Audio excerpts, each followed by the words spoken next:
sesuatu yang baik yang Tuhan berikan bagi kita, karena kita dapat bertemu dengan Tuhan dengan penuh sukacita.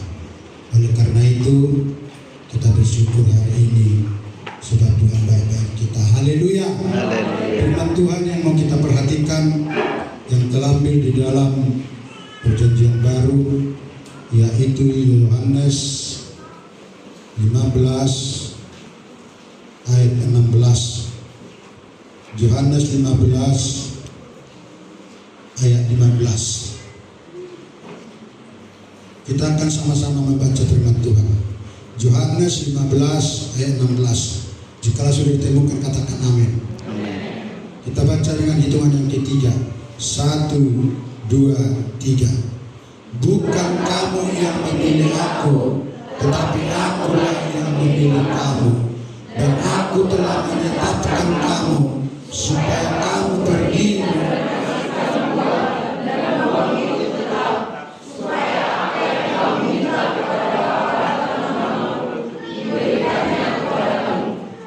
puji Tuhan. Sekali lagi kami bacakan. Bukan kamu yang memilih aku, tetapi akulah yang memilih kamu, dan aku telah menetapkan kamu supaya kamu pergi dan menghasilkan buah, dan buahmu itu tetap, supaya apa yang kamu minta kepada Bapa dalam namaku diberikannya kepada. Hari ini judul firman Tuhan bagi kita, cabang yang berbuah atau ranting yang berbuah. Nah, saudara yang dikasihi Tuhan, secara umum Tuhan sudah memilih kita. Tuhan sudah memanggil kita. Dan Tuhan inginkan semua kita tahun 2025 menghasilkan buah. Kenapa kita menghasilkan buah? Agar apa yang kita minta, kata firman Tuhan, saudara dan saya mendapatkannya. Puji Tuhan. Nah, Bapak Ibu Saudara yang dikasihi Tuhan, hari ini tujuan Tuhan memilih dan memanggil kita supaya kita memasyhurkan Tuhan melalui perbuatan kita dan menjalankan peran kita sebagai saksi-saksinya di dunia ini. Itu tujuan Tuhan memanggil saya, memanggil saudara, supaya kita bisa memasyhurkan Allah, memasyhurkan Tuhan dengan perbuatan-perbuatan yang baik yang Tuhan berikan bagi setiap kehidupan kita. Sebab kita dipilih, kita dipanggil sesungguhnya untuk menjadi saksi Tuhan di tengah-tengah dunia yang penuh dosa dan kejahatan ini, saudaraku yang dikasihi. Firman Tuhan katakan, bukan aku yang memilih kamu, bukan kamu yang memilih aku, tetapi akulah yang memilih kamu. Nah, saudara yang dikasihi Tuhan, perasaan ini dengan tegas menyatakan bahwa saya, bahwa saudara, bahwa kita tidak memilih Tuhan, tidak memilih Allah, tetapi dikatakan yang memilih kita, saudaraku yang dikasihi Tuhan, dialah yang memilih kita. Dialah yang memilih saya, dia yang memilih saudara. Dan kalau Tuhan yang memilih kita, kalau Tuhan yang memanggil kita, tentu sekali saudara yang dikasihi Tuhan, ada maksud Tuhan, ada rencana Tuhan yang lebih indah, yang lebih baik di dalam setiap kehidupan kita, pribadi lepas pribadi, pun mungkin keluarga lepas keluarga, saudaraku yang dikasihi Tuhan pada hari ini. Inilah kebenaran yang mendasar dalam iman Kristen. Allah tidak membutuhkan kita, tetapi kita sangat membutuhkan Tuhan. Kita sangat membutuhkan Allah. Artinya sebenarnya tanpa kita pun Allah itu ada. Tanpa kita pun Allah itu berkuasa. Tanpa kita pun Allah itu berdaulat. Tanpa kita pun Allah itu tidak terhambat, tidak terhalang, tidak dibatasi oleh apa saja pun untuk kehendaknya saudara yang dikasihi Tuhan. Tapi saudara dan saya tanpa Allah sesungguhnya tidak dapat berbuat apa-apa. Tanpa Allah sesungguhnya saudara dan saya tidak akan berdaya. Tanpa Allah saudara-saudaraku yang dikasihi Tuhan, maka saudara dan saya tidak akan dapat hidup sampai hari ini, saudara-saudaraku yang dikasihi. Maka kita perlu bangga kalau saudara terpilih, kalau saya terpilih. Di dunia ini pun, kalau seseorang itu terpilih dalam satu pertandingan, maka dia akan memperoleh untung. Demikian juga saudara dan saya sesungguhnya memiliki untung yang besar. Sebab saudara dan saya Tuhan mau pilih. Dengan kata lain bahwa saudara dan saya sangat dihargai Tuhan, sangat berharga di mata Tuhan.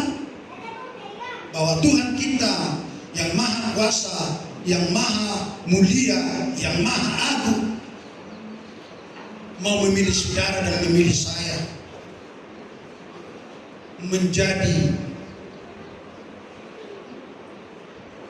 seorang anak yang dikasihinya, menjadi seorang anak yang disayanginya, menjadi seorang yang berhak mewarisi kerajaan surga yang Tuhan siapkan bagi saudara dan bagi saya. Nah, hari ini saudara yang dikasihi Tuhan, pemilihan Allah kepada kita bukan berdasarkan kualitas kita, bukan berdasarkan perbuatan baik kita, melainkan karena kasih, karunia dan anugerah Tuhanlah sesungguhnya. Maka saudara dan saya ada dipilih oleh Tuhan. Dan ketika saya dipilih, ada dilindungi Tuhan, ada dipelihara Tuhan, ada dipertanggungjawabkan Tuhan. Sampai masa depan kita pun sesungguhnya ada dipertanggungjawabkan Tuhan. Puji Tuhan. Nah, inilah saudara-saudaraku yang perlu kita ketahui, bahwa kita adalah dipilih Tuhan sesungguhnya adalah oleh kasih anugerah Tuhan. Dan kalau kita ada seperti ada hari ini, itu oleh karena kasih anugerah Tuhan, itu oleh karena kebaikan Tuhan. Dan kalau kita sehat hari ini, itu adalah oleh kebaikan Tuhan. Dan kalau ada kita hari ini masih bernapas, itu adalah kebaikan Tuhan. Dan kalau ada kita hari ini memuliakan nama Yesus Kristus, itu adalah kebaikan Tuhan. Masih diberikan kita bisa mengeluarkan suara, masih diberikan kita dapat berdiri, masih diberikan kita dapat berjalan, masih diberikan kita dapat untuk berdoa, mengucap syukur, mempermuliakan nama Bapa di sorga, saudaraku yang dikasihi. Oleh karena itu, layak kita bersyukur, berterima kasih kepada Tuhan, khususnya pada minggu yang pertama tahun 2025 ini. Puji Tuhan. Dan hal yang kedua, dikatakan firman ini, saudaraku yang dikasihi Tuhan, dan aku tetap menetapkan kamu supaya kamu pergi dan menghasilkan buah. Tuhan tetapkan supaya kita pergi menghasilkan buah. Setelah kita dipilih, maka Allah memberi atau Tuhan memberikan satu tugas yang mulia. Satu tugas yang mulia, yaitu menghasilkan buah. Buah di sini yang dimaksudkan adalah segala perbuatan yang baik yang kita lakukan sebagai hasil iman kita kepada Kristus. Buah di sini adalah segala sesuatu perbuatan yang baik yang kita lakukan sebagai hasil iman kita kepada Yesus Kristus. Bisa itu, saudaraku, buah yang baik itu berupa kasih, berupa sukacita, berupa damai sejahtera, berupa kesabaran, berupa kemurahan, berupa kebaikan, berupa kesetiaan, berupa kelemah lembutan dan penguasaan. Itulah Tuhan tetapkan bagi saudara dan bagi saya adalah buah yang dikehendaki Tuhan, yang disenangi oleh Tuhan, yang diinginkan oleh Tuhan dari saudara dan bagi saya. Dan di tahun 2025 ini Tuhan inginkan kita semua mengeluarkan buah-buah yang baik. Buah yang baik tentang kasih, buah yang baik tentang sukacita, buah yang baik tentang damai sejahtera, buah yang baik tentang kesabaran, buah yang baik tentang kemurahan, buah yang baik tentang kebaikan, buah yang baik tentang kesetiaan. Jikalau kita tetap setia, itu adalah buah yang baik di mata Allah, di mata Tuhan. Jikalau kita semua lemah lembut, itu adalah buah yang baik di mata Allah, di mata Tuhan. Dan itu yang diinginkan Tuhan bagi setiap hidup kita. Jikalau kita menguasai diri, itu adalah satu buah yang baik di mata Allah, di mata Tuhan. Dan buah-buah inilah saudaraku yang dikasih Tuhan. Tuhan katakan tadi, dan aku telah menetapkan kamu supaya kamu pergi dan menghasilkan buah. Sesungguhnya buah inilah yang dihasilkan oleh orang anak-anak Tuhan, oleh orang percaya, oleh orang-orang yang sudah dipanggil dan dipilih oleh Tuhan. Dan inilah yang diinginkan Tuhan, saudara-saudaraku yang dikasih Tuhan dalam setiap kehidupan kita. Oleh karena itu, mari kita, saudaraku yang dikasih Tuhan, selalu menghasilkan buah-buah yang baik yang diinginkan oleh Tuhan dari setiap kehidupan kita di dalam perjalanan kita mengikut Tuhan di dalam 2025 ini. Dan hal yang ketiga, saudaraku, firman Tuhan katakan di sini, saudara-saudaraku, dan buahmu itu tetap. Artinya buah kita ini harus tetap, tidak boleh sementara. Tetapi buah kita ini bersifat kekal. Ini berarti, saudara, perbuatan baik yang kita lakukan akan memiliki dampak yang abadi bagi setiap orang dan dimanapun kita berada. Dampak yang abadi, saudara-saudaraku yang dikasih Tuhan. Tidak boleh sementara, tidak melihat waktu, tidak melihat keadaan.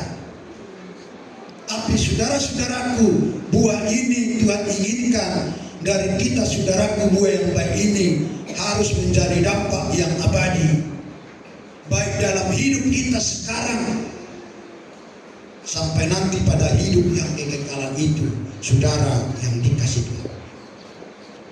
Oleh karena itu, buah-buah ini harus kita pelihara, harus kita jaga, harus kita rawat, harus kita hasilkan dari setiap kehidupan kita dimanapun kita berada, supaya ini, saudaraku, menjadi suatu dampak yang abadi di dalam setiap kehidupan kita Maka ketika Tuhan nanti datang kali kedua, semua kita yang hadir hari ini, Tuhan dapati memiliki, mengeluarkan, menghasilkan buah-buah yang baik di dalam setiap kehidupan kita, saudara-saudaraku yang dikasih Tuhan.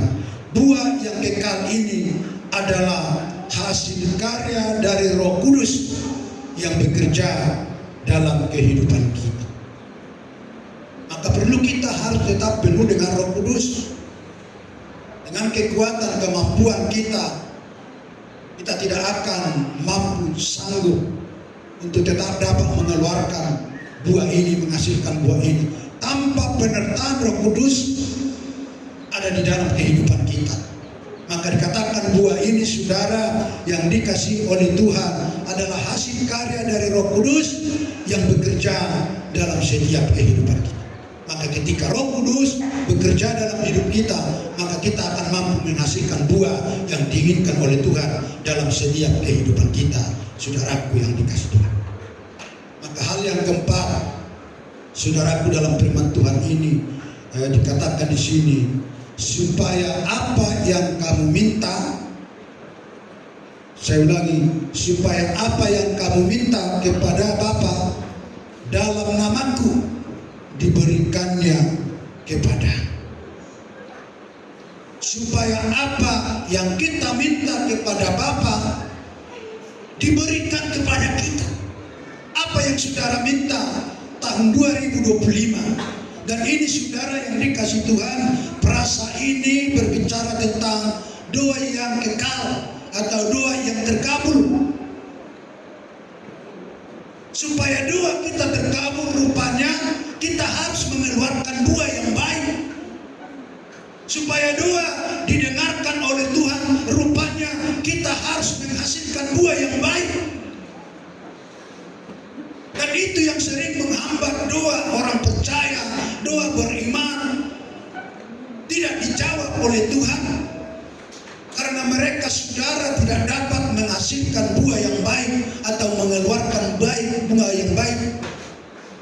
Sekalipun mereka sudah dipilih, sekalipun mereka sudah dipanggil, tapi karena mereka atau kita, saudaraku, tidak mengeluarkan, menghasilkan buah yang baik, maka sering terhambat doa kita, saudara yang dikasih Tuhan. Oleh karena itu, hari ini firman ini mengatakan supaya doa yang terkabul, jika kita meminta dalam nama Yesus Kristus, Dia, saudaraku yang dikasih Tuhan, doa kita akan dikabulkan. Jadi ketika kita berdoa harus di dalam nama Yesus Kristus. Maka firman Tuhan katakan doa kita akan dikabulkan. Dan ini adalah janji yang luar biasa bagi orang percaya. Janji yang luar biasa bagi orang percaya, bagi orang iman. Namun perlu, saudara yang dikasih oleh Tuhan, kita perhatikan bahwa doa yang kita panjatkan harus sesuai dengan kehendak Bapa, harus sesuai dengan rancangan Allah. Artinya yang sesuai dengan rancangan Allah, yang sesuai dengan kehendak Allah, tidak dengan kehendak kita. Sebab sering kita berdoa dengan kehendak kita sendiri, dengan keinginan kita sendiri, maka mustahil, saudara yang dikasih Tuhan, doa kita itu akan dijawab Tuhan. Tapi ketika doa kita ini sesuai rancangan Allah, sesuai rancangan Tuhan, sesuai dengan kehendak Tuhan, percayalah, yakinlah, doa kita akan didengarkan oleh Tuhan. Puji Tuhan. Maka di tahun 2025 ini, mari kita belajar berdoa kepada Tuhan sesuai dengan rancangannya, sesuai dengan kehendaknya. agar kita menerima hasil doa kita kepada Tuhan. Nah, saudaraku yang dikasih Tuhan, pergi menghasilkan buah merupakan panggilan Tuhan. Namun ini yang diabaikan, dilupakan oleh jemaat yang ada di Korintus, saudaraku. Mereka mengabaikan doa, mereka mengabaikan doa ini kepada Allah, sehingga mereka ditegur oleh Rasul Paulus, diingatkan oleh Rasul Paulus, sebab mereka mungkin memiliki motivasi dalam doanya tidak benar, tidak sesuai rencana Tuhan. Maka Rasul Paulus menegur mereka, jemaat yang ada di Korintus itu, saudara-saudaraku yang dikasihi. Hari ini firman Tuhan katakan dalam Tawarik 1 Tawarik 28 ayat 9b, demikian dikatakan.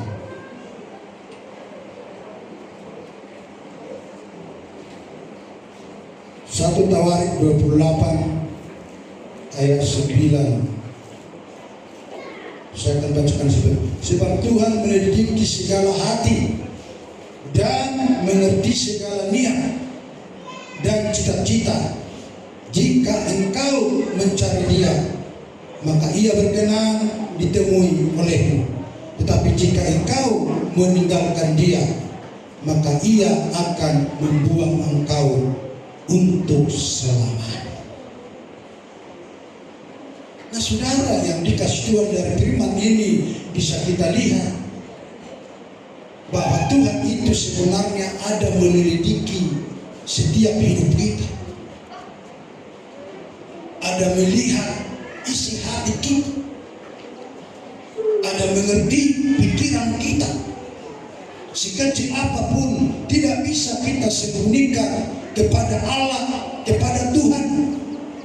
Sebab Dia katakan segala hati dan mengerti segala niat. Apa yang menjadi niat kita? Apa yang menjadi motivasi kita? Apakah motivasi melayani atau motivasi yang lain?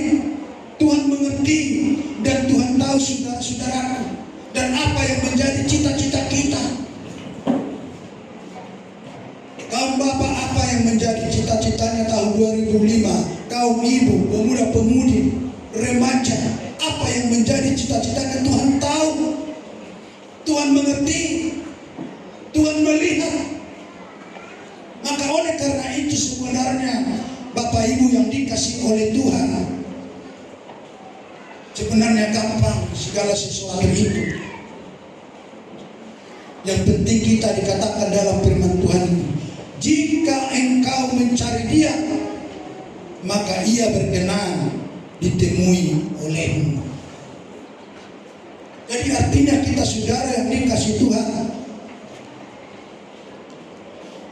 Tuhan inginkan kita selalu mencari Dia. Bahwa Dia, saudaraku, Allah itu, Tuhan itu bukan Tuhan yang menutup telinga, tapi Tuhan itu selalu terbuka telinganya ketika saudara dan saya berseru mencari Dia.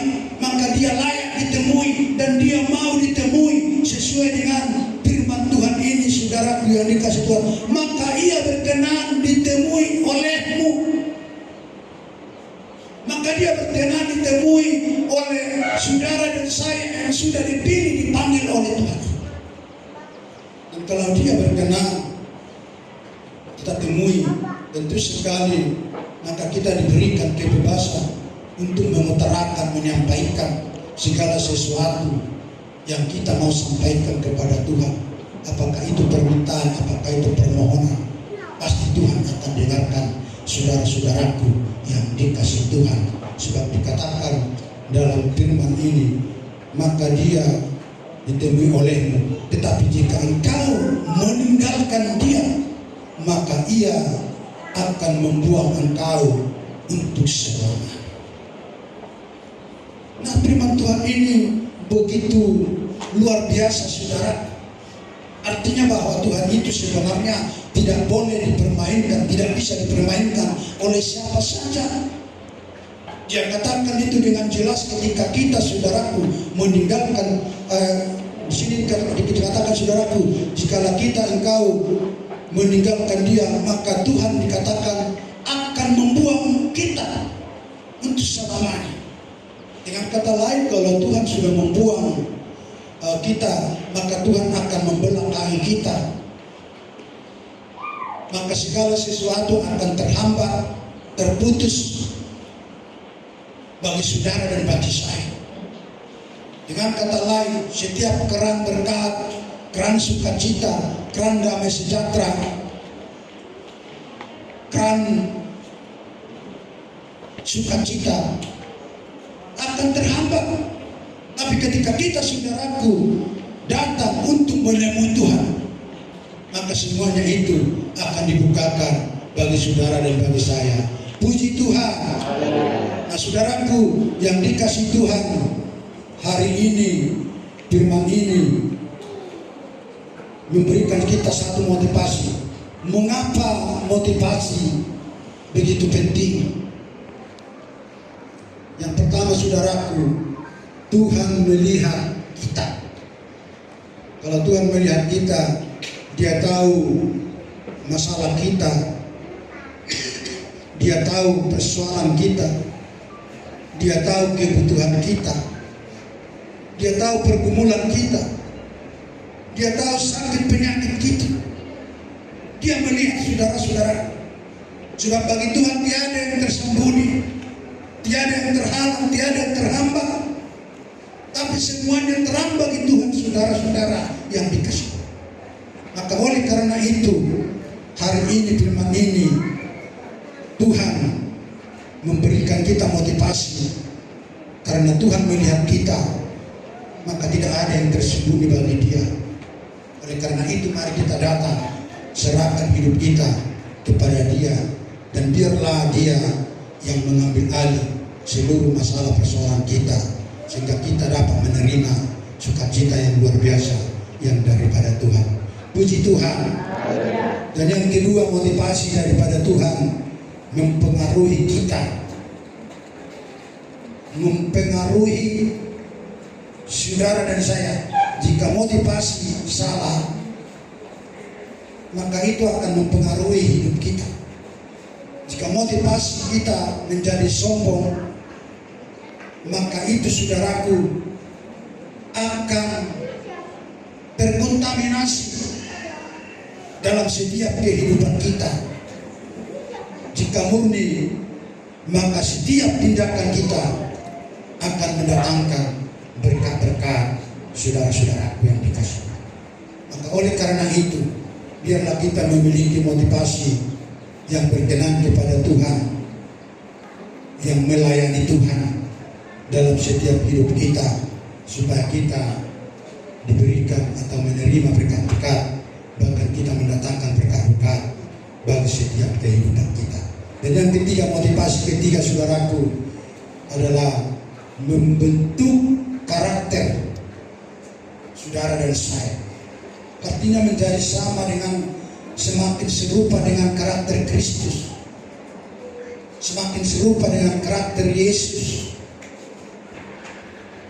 Artinya kita semakin rendah hati, kita semakin tulus, kita semakin penuh kasih, dan kita semakin rela berkorban. Itu yang memiliki karakter yang semakin serupa dengan Tuhan. Maka Tuhan kita ini adalah Tuhan yang tulus, yang penuh kasih, yang rendah hati. Maka Dia datang ke tengah dunia, dan Dia rela berkorban bagi saudara dan bagi saya, menjadi hina saudara-saudaraku yang dikasihi. Nah, ini yang perlu mau kita miliki di dalam perjalanan hidup kita di tahun yang kita jalani, tahun 2025 ini, saudara-saudaraku yang dikasihi Tuhan. Oleh karena itu, marilah kita senantiasa memperhatikan hidup kita agar kita semakin berkenan kepada Tuhan. Sebagai ayat penutup bagi kita, firman Tuhan katakan demikian. 1 Korintus 10 ayat 31 demikian dikatakan. Aku menjawab, jika engkau makan, atau jika engkau minum, atau jika engkau melakukan sesuatu yang lain, lakukanlah itu semuanya itu untuk kemuliaan. Nah, saudara-saudaraku, firman Tuhan katakan, jika engkau makan, biarlah itu untuk kemuliaan Allah. Haleluya. Artinya kita diberikan makan jasmani, tubuh kita kuat, kita gagah, kita sehat, kita lakukan itu memuliakan Tuhan. Makan rohani, firman Tuhan, biarlah kita semakin rendah hati, semakin penuh kasih, semakin tulus, dan semakin rela berkorban.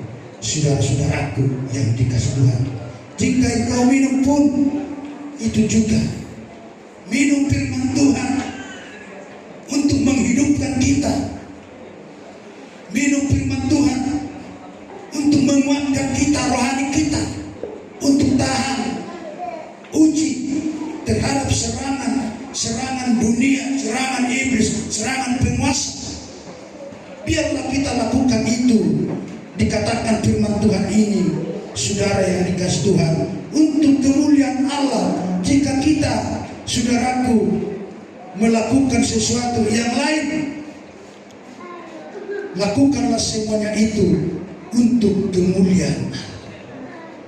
Oleh karena itu, saudara yang dikasih Tuhan, hari ini firman ini mengingatkan kita, dan kita sadar, kita tahu bahwa saudara dan saya adalah bukan milik dunia lagi. Saudara dan saya sudah dipilih, sudah dipanggil. Artinya saudara sudah ditebus oleh Tuhan dengan darahnya yang kudus secara lunas, saudaraku. Bahwa kita lagi bukan milik dunia, bukan milik kita sendiri, tapi sesungguhnya saudara dan saya sudah milik Allah, sudah milik Tuhan, sudah milik Yesus. Maka hendaknya kita, saudaraku, memiliki karakter Yesus dalam setiap langkah perjalanan kita. Dimanapun kita berjalan, kita harus mengerti, oh, saya sudah milik Kristus, saya sudah milik Yesus. Dimanapun kita berada, kalau kita hampir jatuh ke tempat yang jahat, ke tempat dosa, kita harus cepat-cepat sadar, oh, saya bukan milik saya lagi, bukan milik dunia lagi, tapi saya sudah milik Yesus. Maka saya akan memiliki seperti karakter Yesus.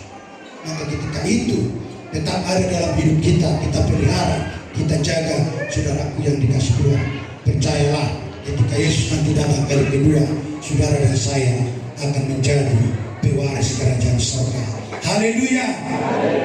Amin. Mari kita bangkit, berdiri, dan kita berdoa kepada Tuhan. Dan nanti jangan lupa kita berdoa buat kedua kesaksian. Yang pertama kesaksian neneknya anak kita Sirado, agar kita bawa dalam doa supaya dia dijamah dan diberikan oleh Tuhan, supaya dia semakin sadar. Saudara-saudaraku, kalau saya melihat pada hari Jumat ketika saya hanya 5 menit di ruang ICU, mudah-mudahan puji Tuhan dia semua sangat segar. Saya lihat ketika saya panggil Rado, lalu dia bernafas tinggi-tinggi, sebab di situ loudspeakernya tinggi-tinggi, saudara.